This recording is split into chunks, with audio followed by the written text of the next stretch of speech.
Bien, buenas noches, jóvenes. Buenas noches, qué bueno saludarlos nuevamente. Buenas noches. Miren, qué buena experiencia la del examen, ¿verdad? Porque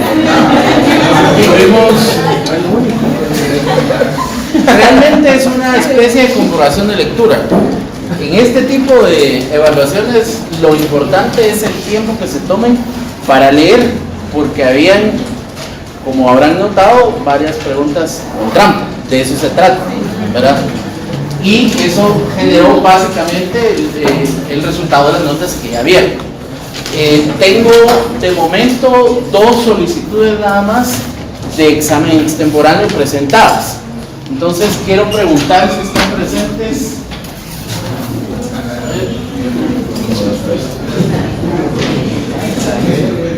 Diego, ¿por qué? Axel Rolando Rodríguez Pineda. Ítalo Rímola Morales. No está Ítalo. El día miércoles, examen extemporáneo para ustedes 2. Entonces el miércoles tenemos clase de 7 a 7:25 nada más, porque de 7:25 en adelante me quedo con ustedes 2. Examen extemporáneo oral. Entonces vamos a resolver, silencio, vamos a resolver el examen para que todos hagan su comprobación interna de cuánto sacaron, y si después de la resolución del examen que vamos a hacer pública ahorita todavía tienen alguna duda, se anotan al final de la clase para solicitud de revisión si alguien le queda alguna duda. Silencio. Voy a resolver el examen ahorita.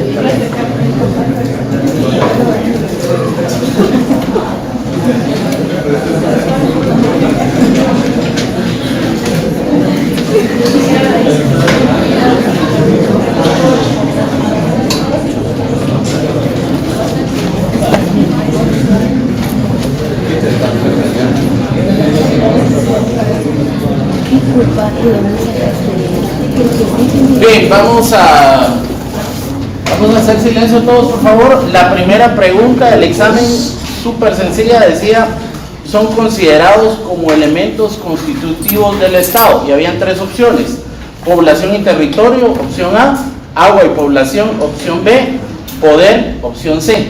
Como la pregunta dice, habla en plural, no habla en singular, la respuesta correcta es la opción A, población y territorio, ¿verdad? Yes. Pregunta 2 dice: poder que pertenece al pueblo, quien para su ejercicio lo delega en los organismos legislativo, ejecutivo y judicial. Y hay 3 opciones: soberanía, autonomía y poder. La respuesta correcta es soberanía. Número 3, sistema de gobierno que se basa en la división y la alternancia de poderes. Surge como una respuesta a las arbitrariedades del sistema político de la Edad Media, y hay 3 opciones. No dice democracia, dice demócrata. Luego dice federación de naciones, y luego dice república. La opción correcta es república. Número 4. De acuerdo al origen y evolución histórica del Estado, se denomina así al primer modelo de Estado, el cual fue basado en la creencia de deidades que determinaban las decisiones del Estado y su modelo de gobierno. 3 opciones: feudalismo, democracia y teocracia. Teocracia. Muy bien. Número 5. Son así considerados los guatemaltecos mayores de 18 años de edad, quienes no tendrán más limitaciones más las que establezca la Constitución y la ley. Opción A, población en tránsito; opción B, ciudadanos; opción C, habitantes. La respuesta correcta es ciudadanos. Muy bien. Siguiente, en la segunda serie, esta era más sencilla todavía: falso o verdadero. Dice, opción 1: en su origen el Estado se formó por la organización creada por el interés común de las minorías judías de defenderse de los abusos de los egipcios. Falso, porque aunque el relato es similar a la historia, no se circunscribe a estos grupos poblacionales. Entonces, falso. Siguiente, Guatemala es un estado libre, independiente y soberano, organizado para garantizar a sus ciudadanos exclusivamente el goce de sus ciudadanos, de sus derechos y sus libertades. Su sistema de gobierno es republicano, democrático y representativo. Falso, porque el artículo habla de habitantes, ¿verdad? No de ciudadanos exclusivamente. 3. La mezcla de religión y política, la persecución de los científicos por considerarlos adivinos y brujos basados en los dogmas como ideas pétreas e incuestionables fueron las principales características de la Edad Media. Verdadero. 4. El método científico surgió como una contrapropuesta a los abusos que el Estado y la Iglesia cometieron contra los pensadores libres, artistas, seculares y científicos. Verdadero. Y por último, en la definición original de Platón y Aristóteles, oligarquía significa el gobierno de pocos.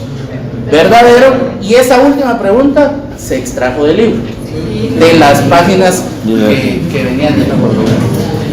Entonces, esa es la solución al examen. Para los compañeros de extemporáneo, el contenido es, obviamente no es este examen, ¿verdad?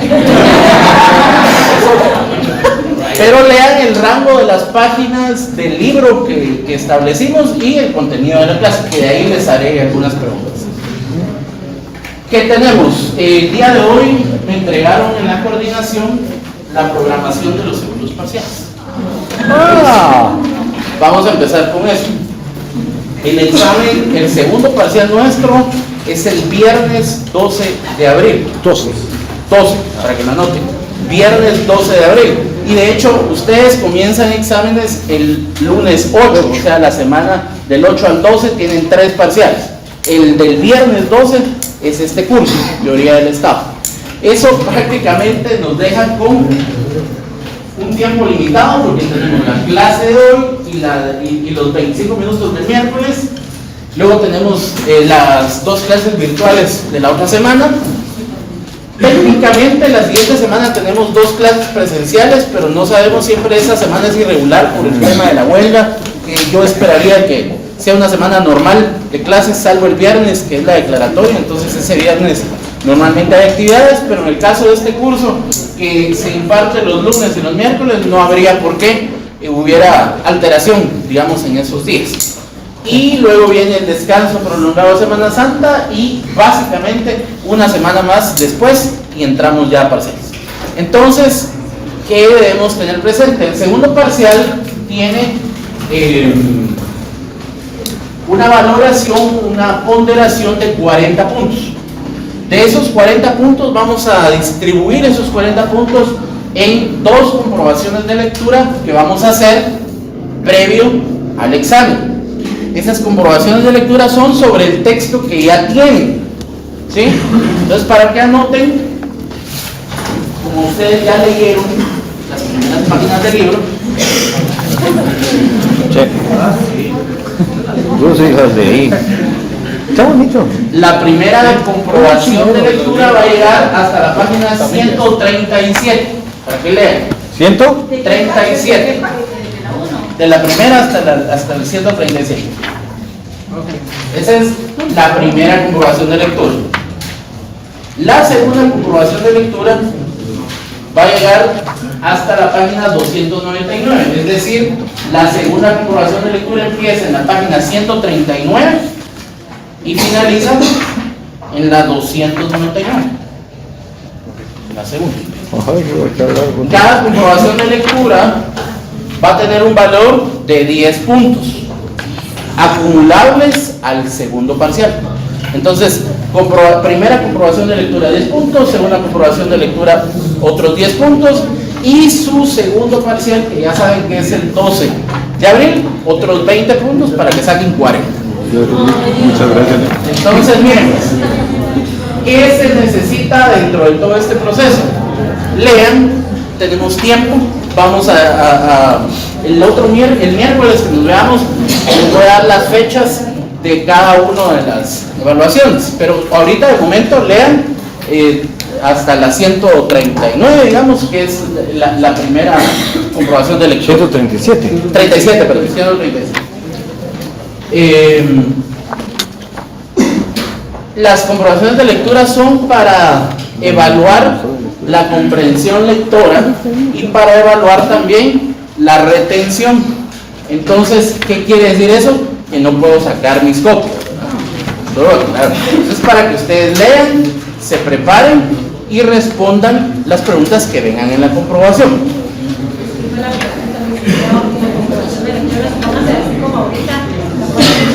Vamos a hacer silencio, por favor.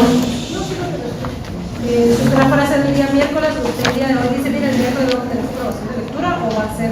No, yo el otro miércoles les voy a dar las fechas de una vez de las dos comprobaciones, para que ya la tengan agendada, estén sabidos, ¿verdad? No va a ser sorpresa eso, para los que pasen a sociología, dicen, pero ahorita. Entonces, el otro miércoles que nos veamos, pasado mañana, ya les doy las fechas de la primera y de la segunda comprobación, para que lo tengan presente. Igual, la comprobación de lectura lleva la misma solemnidad que un examen parcial. Eso quiere decir que se va a pasar una lista oficial, que tienen que traer su DPI o su licencia y que los vamos a ir separando y modificando por donde estén sentados para evitar apoyos técnicos en los escritorios. Bueno, dicho eso, entonces vamos a proceder al contenido de la clase de hoy.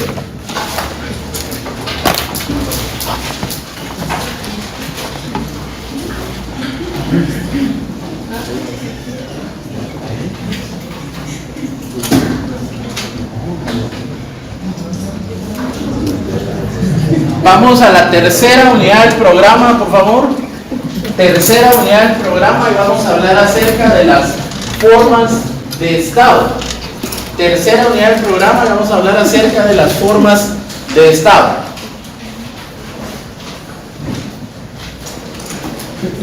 Y vamos a hablar de la clasificación que para el efecto del programa tiene en las formas de estado. Vamos a hablar inicialmente del estado unitario y luego del estado compuesto.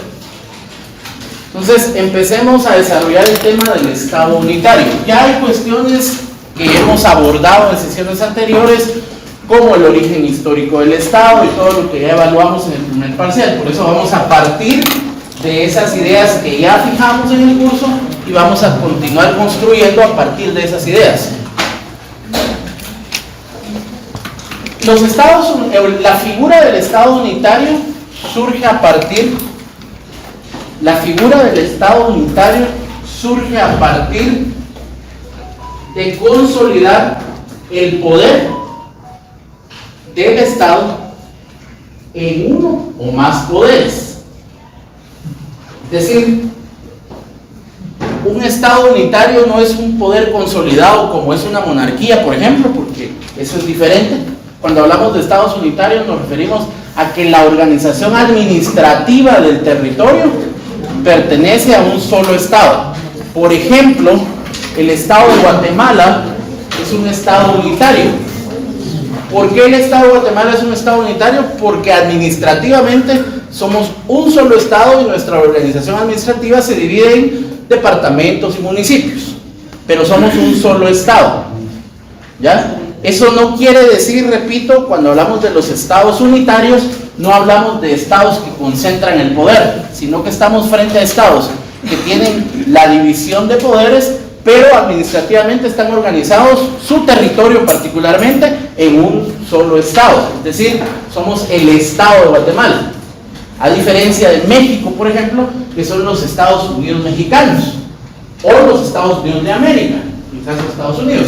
¿Por qué? Porque ellos son varios Estados unidos, que eso es la explicación, por ejemplo, de los estados corporativos o los estados compuestos, ¿verdad? Pero los estados unitarios, como el Estado de Guatemala, responden básicamente a la organización de su territorio, aunque mantienen el poder dividido y tienen su organización administrativa del territorio, está concentrada en un solo Estado.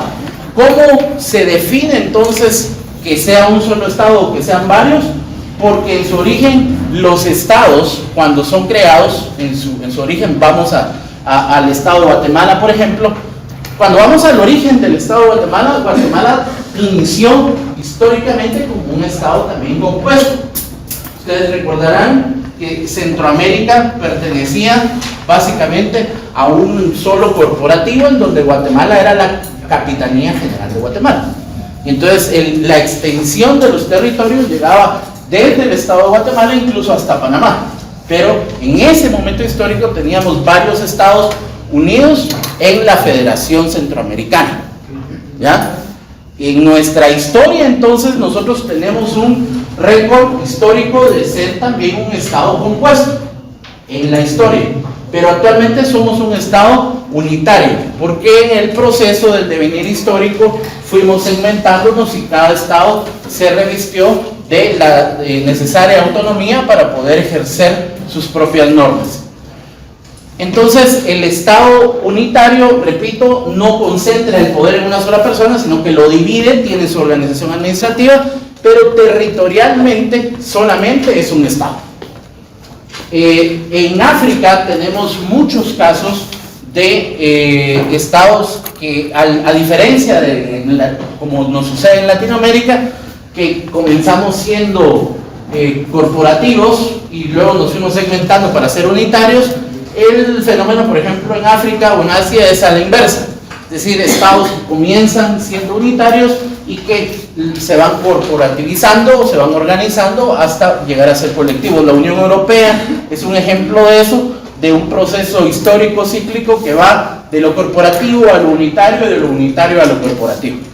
Actualmente en Latinoamérica tenemos, pues naturalmente, el ejemplo, o de Centroamérica, el ejemplo de Guatemala como un estado unitario que tiene un récord histórico de haber sido también un estado compuesto, ¿verdad? Pero que actualmente somos un estado unitario. De esto es bien básico, bien sencillo para responder. No, cuando hablamos de un estado unitario, no hablamos de un estado monárquico o de un estado que concentra el poder en una persona, sino que tiene el poder dividido, pero su organización territorial está concentrada en un solo estado, no en una corporación de estados.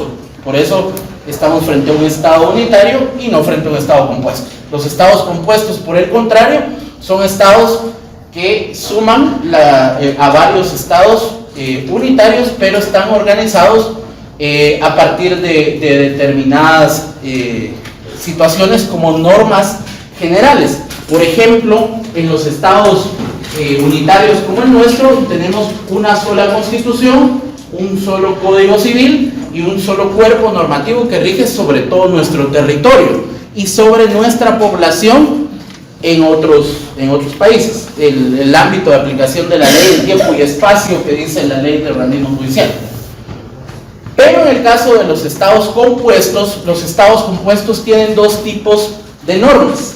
Las normas federales, es decir, las que son de uso general para todos los estados, y las normas específicas de cada estado, porque también los estados tienen esa libertad de regular ciertos aspectos de carácter interno. El caso, por ejemplo, de los Estados Unidos de América, en donde en el ejercicio de la soberanía determinados estados aprueban o no aprueban cierta legislación en materia civil, que ha trascendido mucho el tema de las uniones entre parejas del mismo género, por ejemplo, que no son estandarizadas, pero sí hay ciertos estados en donde son aprobadas. Y otro tipo de regulaciones, como por ejemplo el tema del uso de armas. Los Estados Unidos de América es un ejemplo muy interesante de cómo funciona eso, porque hay estados, allá saben ustedes que solo hay más partidos, pero fundamentalmente están los republicanos y los demócratas, y dependiendo la preferencia electoral de los estados se va promulgando cierto tipo de normas. Los estados republicanos tienen una tendencia a regular o a normar el uso de armas de una manera más abierta, por ejemplo, que los estados con una preferencia ideológica y electoral del lado de los demócratas, por ejemplo. Y por el contrario, los estados con preferencia por el Partido Demócrata son más abiertos a aprobar normas que tienden a favorecer la inclusión o a la población LGBTI. Por el contrario, los estados republicanos son más cerrados. Ese ejemplo de los Estados Unidos de América es muy claro porque regula que aunque son un mismo estado, ¿verdad?, una misma nación, ese estado corporativo o ese estado compuesto también le da su espacio y autonomía a los estados para que legislen de conformidad con lo que va sintiendo su población, con lo que va demandando su población local. En el caso nuestro, nosotros tenemos normas que aplican de manera general en todo el territorio nacional. Es una característica del estado compuesto. Nosotros no podemos dividir normas que apliquen solo para Quetzaltenango, o solo para el Quiché, o solo para el Retauleo. Nosotros tenemos una extensión de la norma en todo el estado. Por eso dice nuestra Constitución que el Estado es quien administra la justicia. Y parte de los debates que han habido en los últimos años respecto de aperturar la justicia, por ejemplo, al tema de la jurisdicción indígena, que fue un tema que se abordó en el 2015-2016 con las posibles reformas a la Constitución que promovía la CICIG, lo que hacía era justamente abrir ese espacio para tener la aplicación de otro tipo de normas, pero esa discusión no prosperó porque la misma Corte de Constitucionalidad dijo que, atendiendo a los principios doctrinarios de lo que es un Estado justamente unitario como es el nuestro, no podemos abrir a que coexistamos en un territorio tan pequeño una multiplicidad de normas e interpretaciones de la ley. Y entonces se cerró esa posibilidad y estamos frente a un Estado que, para poder cambiar esas normas, debe trabajar a nivel nacional. Es decir, solo tenemos un Congreso, nuestro Congreso no es bicameral. Esa es otra característica de los estados compuestos, que deben tener representantes locales en la Cámara Baja y también tienen representantes en la Cámara Alta para las decisiones federales y en la Cámara Baja para las decisiones locales. Y adicionalmente tienen gobernadores que son electos por ellos mismos. En nuestro ejercicio, el gobernador departamental, que por cierto está muy de moda ahora el tema, es un representante del Congreso, del presidente, dice la ley, es un representante del presidente. Y sí, la sociedad civil participa en el proceso de propuesta, pero finalmente es el presidente quien designa a ese gobernador. Entonces hay varias diferencias, si ustedes ven, dentro de cómo funciona un Estado compuesto y de cómo funciona un Estado unitario como es el nuestro. La legislación y la aplicación de la ley es quizás el aspecto que más nos debe importar a nosotros como futuros abogados, para entender la naturaleza de nuestro Estado, para entender la naturaleza del Estado de Guatemala, que es un Estado unitario y que eventualmente, si se llegara a pensar, nosotros tenemos una instancia que es el Parlamento Centroamericano, que busca, según sus estatutos y el presupuesto que les damos, la integración y la Unión Centroamericana. En algún punto de lograrse esta situación, tendríamos pues un Estado compuesto con normas de carácter local y con normas de carácter federativo. Pero básicamente esa es la diferencia, para que tengamos claro, dentro de un Estado compuesto y un Estado básicamente individual, como el que hemos estado explicando. Previo a pasar al siguiente punto, no sé si alguien tiene alguna duda. Estado unitario y compuesto, ¿verdad? Esa diferencia creo yo que debe quedar clara.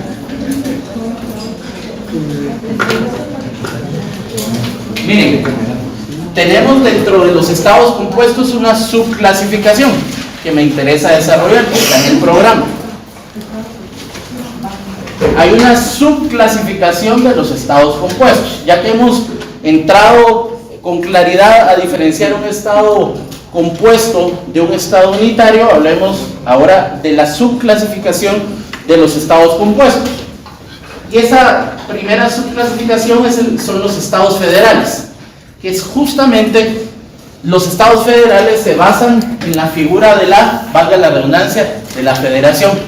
¿Y qué es una federación? La unión de varios estados unitarios. Si hay alguien acá de algún sindicato, sabrá que los sindicatos también tienen esa figura de la federación. Es decir, la suma de varios sindicatos constituye también una federación. La figura legal de la federación es básicamente unir los esfuerzos de grupos unitarios que van encaminados a un mismo fin.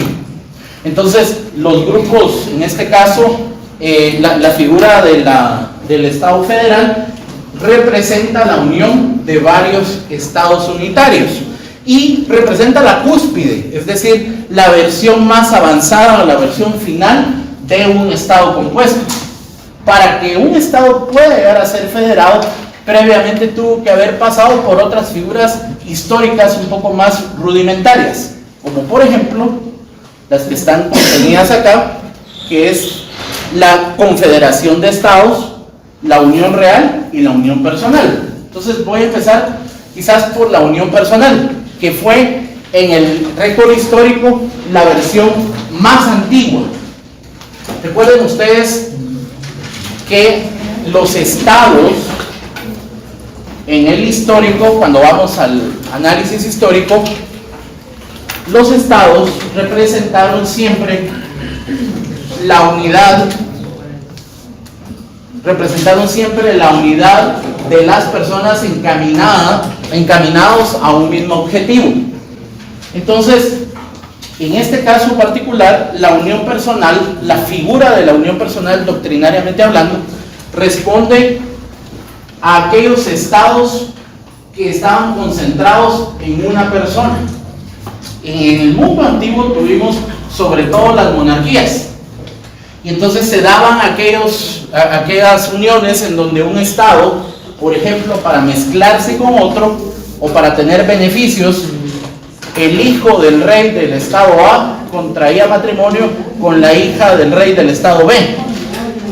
Concedían ahí una unión de carácter personal que generaba implicaciones de estado, porque había una unión literalmente personal que se traspolaba a beneficios para estado A y para estado B. Esa fue en la historia como la primera versión de estos estados corporativos o de estos estados compuestos. Y después de esta unión personal, pues ya empezó lo que se denominó en la historia como la unión real. Ya la unión real trascendía a estas bodas o a estas bodas de conveniencia. Ya la unión real básicamente era la unión de intereses, que en el histórico todavía no se reconocían como estado. De hecho, podían ser clanes, podían ser tribus, podían ser grupos de nómadas que tenían algún interés en común, pero que tenían un interés real, físico o material, ¿verdad? Y posteriormente, pues ya tuvimos la versión que les explicaba de los estados federados. Fíjense que todavía yendo más allá de los estados federados, tenemos figuras como por ejemplo la Confederación de Estados, que es todavía más alta. Y quizás la más visible, la Confederación de Estados más visible, es la Unión Europea, de lo que vemos en las noticias. La Unión Europea consiste básicamente en una gran confederación de estados, porque une a federaciones de estados. No siempre las naciones que conocemos con el nombre como las conocemos han sido estados unitarios. Y voy a el ejemplo de Rusia. Rusia, por ejemplo, cuando viajamos hace unos años, Rusia era la Unión de Repúblicas Soviéticas, ¿ya? Entonces era una unión de repúblicas. Hoy en día es Rusia, pero históricamente Rusia deviene de una unión. Entonces Rusia ya en sí mismo es una federación. El mismo caso de Alemania, por ejemplo, que a partir de la Segunda Guerra Mundial quedó confrontada, y en el 89, cuando cae el muro de Berlín, quedan, digamos, disueltas las diferencias entre las dos Alemanias. Pero históricamente tenemos el caso de la Unión Europea como el caso más latente de una gran confederación, es decir, aquella unión que no solamente junta o reúne los intereses de un estado unitario, valga la redundancia, sino también los intereses de los estados compuestos. Entonces estas grandes confederaciones responden justamente a este tipo de situaciones, como lo es la Unión Europea, y la Unión Europea es justamente ese gran ejemplo de esta gran confederación. Tenemos pocos casos registrados en la historia de estas confederaciones, porque el concepto de soberanía, recuerden ustedes este concepto que nos ha enfrentado en los últimos años a los guatemaltecos, pero que está legislado, está en la Constitución, está en los tratados internacionales, está en la Convención de Viena. La soberanía es la principal característica de un Estado. Entonces, aquí la pregunta es, ¿cómo logramos estados federados o confederados, estados compuestos, sin alterar o sin atentar en contra de la soberanía de los pueblos, en contra de la soberanía de los estados? Fíjense ustedes que la OIT reconoce la soberanía de los pueblos, así dice el convenio, pero no dice la soberanía de los estados. No es lo mismo hablar de los pueblos que hablar del Estado. Entonces, cuando nos hablan del Estado, nos están hablando de la ficción jurídica formal, que está legislada y que está en la norma. Cuando nos hablan de los pueblos, nos hablan en el sentido más abstracto y de manera más general. Entonces, hablar de los pueblos, básicamente se está refiriendo el convenio 189 de la OIT a las tribus o a las poblaciones que históricamente han sido discriminadas en cada territorio. En su mayoría son las poblaciones originarias o dueñas de los territorios. Este convenio no fue pensado únicamente para Guatemala, responde también a todas las tribus en el mundo. Entonces, cuando este convenio habla de la autonomía y la autodeterminación de los pueblos, básicamente lo que hace es llevar esa soberanía, quitársela al Estado y dársela a la gente, sin la ficción de Estado. Cuando los convenios internacionales hacen eso y se saltan al Estado, básicamente lo que están haciendo es generando el fenómeno global, porque entonces yo, Naciones Unidas, yo convenio, puedo entenderme directamente con los pueblos, sin pasar por el Estado, porque el Estado normalmente representa la clase política dominante de turno en cada país. Entonces, quienes dirigen las Naciones Unidas pueden tomar decisiones de manera directa con los pueblos sin pasar por los estados, porque los estados son gobierno. Entonces, ¿cómo logramos estados federados y confederados sin atentar en contra de la soberanía? A través del respeto de la norma jurídica, es decir, del principio de legalidad. Eso es lo primero. Es decir, toda norma, toda confederación o toda federación, todo estado compuesto debe respetar y garantizar siempre el respeto a la constitución de un estado y a sus leyes. Entonces, eso explica por qué funcionan los Estados Unidos de Norteamérica. Y los vuelvo a poner de ejemplo.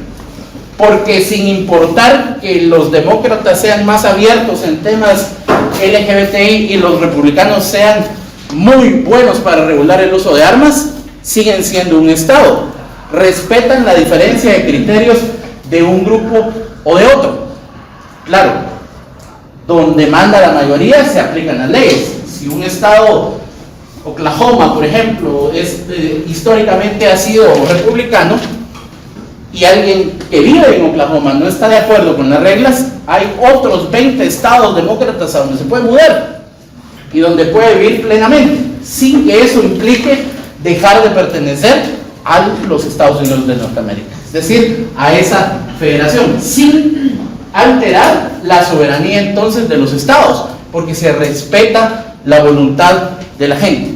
Y además tiene sus representantes, como les explicaba, en la Cámara Baja y en la Cámara Alta. Eso, digamos, explica el porqué de esta situación. Básicamente, la unidad 3 del programa es lo que acabamos de hablar ahorita: estado compuesto y estado unitario. Para el segundo parcial vamos a evaluar la unidad 3, la unidad 4 y la unidad 5. Entonces hoy hablamos de la unidad 3. En las subsiguientes clases hablaremos de la unidad 4 y de la unidad 5. Muchas gracias.